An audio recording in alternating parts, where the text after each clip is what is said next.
Hi welcome to this video. इस video में बात करेंगे मिड पॉइंट थ्योरम की और कुछ क्वेश्चन सॉल्व करेंगे। ठीक है, तो let's get started.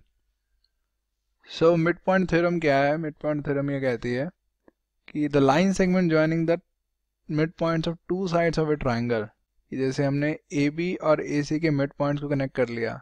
So let's say ये ई है, ये एफ है। ठीक है, ये दोनों मिड पॉइंट्स हैं, तो हमने मिड पॉइंट्स को कनेक्ट कर लिया। Now it says that this EF is parallel to the third side which is BC. तो ये थ्योरी में कहती है कि EF is parallel to BC and is equal to half of it, और साथ में इसका 1/2 है। ठीक है, तो इसको हम प्रूव करेंगे अभी। अब कैसे प्रूव करेंगे इसे हम? Now we have to prove what we are given is A is equals to EB and AF is equals to FC, right? यही हमें पता है बस, और एबीसी ट्राइंगल है वो तो हमें पता ही है। अब हमें प्रूव क्या करना है? EF is parallel to BC and EF is equals to 1/2 BC। ये दो चीज़ें हमें प्रूव करनी है। तो कैसे कर सकते हैं? आप पैरेलल कैसे प्रूव कर सकते हैं हम? EF पैरेलल टू BC, अगर हमारे कॉरस्पॉन्डिंग एंगल्स इक्वल हो जाए, ये वाला एंगल अगर इसके इक्वल हो जाए तो हमारी ये पैरेलल हो जाएंगी, राइट? नाउ ऐसे तुम सोच सकते हो क्या क्या करके हम पैरेलल लेके आ सकते हैं, बट जो एक तरीका है इनको प्रूव करने का हमारा, वो है कि हम एक लाइन ड्रॉ करते हैं यहाँ से सी से। ये लाइन ड्रॉ करी हमने। इस लाइन की खासियत क्या है? ये लाइन पैरेलल है बी के, या बी ए के, एक ही बात है। ठीक है, सो प्रूफ में हम क्या करते हैं, कंस्ट्रक्ट कर रहे हैं line, construct a line from C which is parallel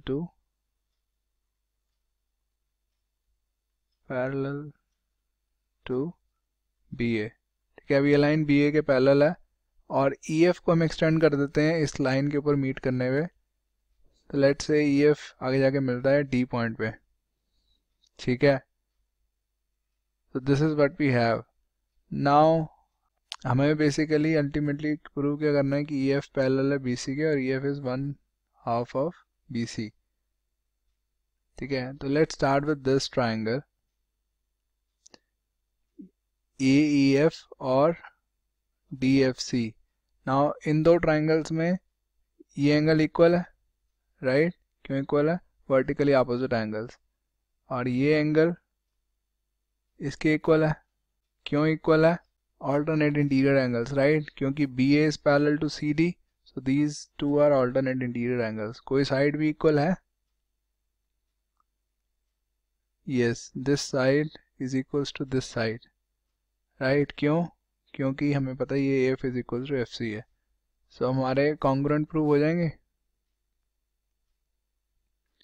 So we have angle EAF is equals to angle DCF, because CD is parallel to EA, and we have AFE is equals to angle CFD, vertically opposite angles, or we have AF is equals to FC। हमारा कौन सा congruence हो गया? ASA। So by congruence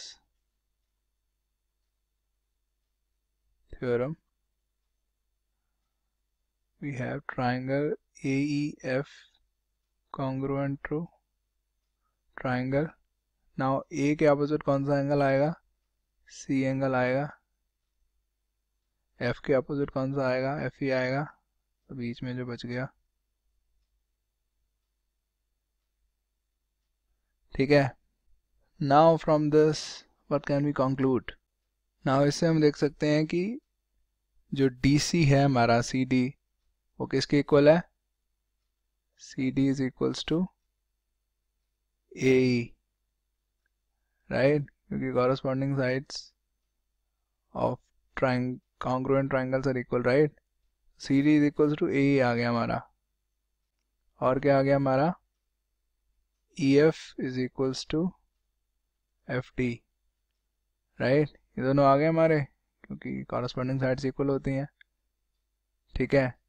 now look at the figure E B C D, ठीक है, ई B C D. हम इसकी तरफ क्यों देख रहे हैं अब, क्योंकि अल्टीमेटली हमें प्रूव करना है ना E F is parallel to B C, right. तो अगर हम यहाँ पे इसको पैरेललोग्राम बना दें तो E F parallel to B C हो जाएगा, राइट। तो let's look at the figure E B C D, क्योंकि ई बी सी एफ तो पैरेललोग्राम नहीं बन सकता, राइट, नजर ही आ रहा है। Now B is parallel to C D, right, by construction, और B equal to C D है हमारा। हमें पता है C D is equals to A ही है, right, but we also know that A is equals to E B है, right. So from this equation let's say 1 है और ये 2 है और ये तो हमारी गिवन है, इनको भी नंबर कर देते हैं, लेट्स से इनको 3 और 4 कर देते हैं। So from equation 1 and 3, can we say that CD is equals to EB? Now from these two things, now we know that the theorem है कि if two opposite sides of a quadrilateral are equal and parallel, then the quadrilateral is a parallelogram, right? So it means that EBCD is a parallelogram, ठीक है ना। अगर ये parallelogram है तो इसकी जो ई एफ साइड है वो पैरेलल होगी बी सी के, इसकी जो एक्चुअली ई डी साइड है, ठीक है। बट वी नो कि अगर ई डी पैरेलल है तो ई एफ भी पैरेलल ही होगी, राइट। तो एक पार्ट हो गया। नाउ सेकेंड थिंग इज कि अपोजिट साइड्स इक्वल भी होती हैं, तो E D is equals to B C भी है, ठीक है। Now we know that E F is equals to F D है, और ई डी क्या है, ई डी हमारा E F plus F D है, is equals to B C. Now from second we can say that 2EF is equals to B C, right. Second अगर इसमें apply करेंगे तो एफ डी की जगह ई एफ लिख देंगे तो ये आ जाएगा। So E F is equals to 1/2 B C, ठीक है। तो दोनों चीज़ें प्रूव होगी हमारी, ठीक है। So this is the proof. So हम क्या कह रहे हैं यहाँ पे कि अगर हम एक ट्राइंगल लें और उसमें दो साइड्स के मिड पॉइंट्स को ज्वाइन करें तो वो जो लाइन बनेगी दोनों के मिड पॉइंट्स को ज्वाइन करने से वो थर्ड लाइन के पैरेलल होगी और उसकी आधी होगी, ठीक है।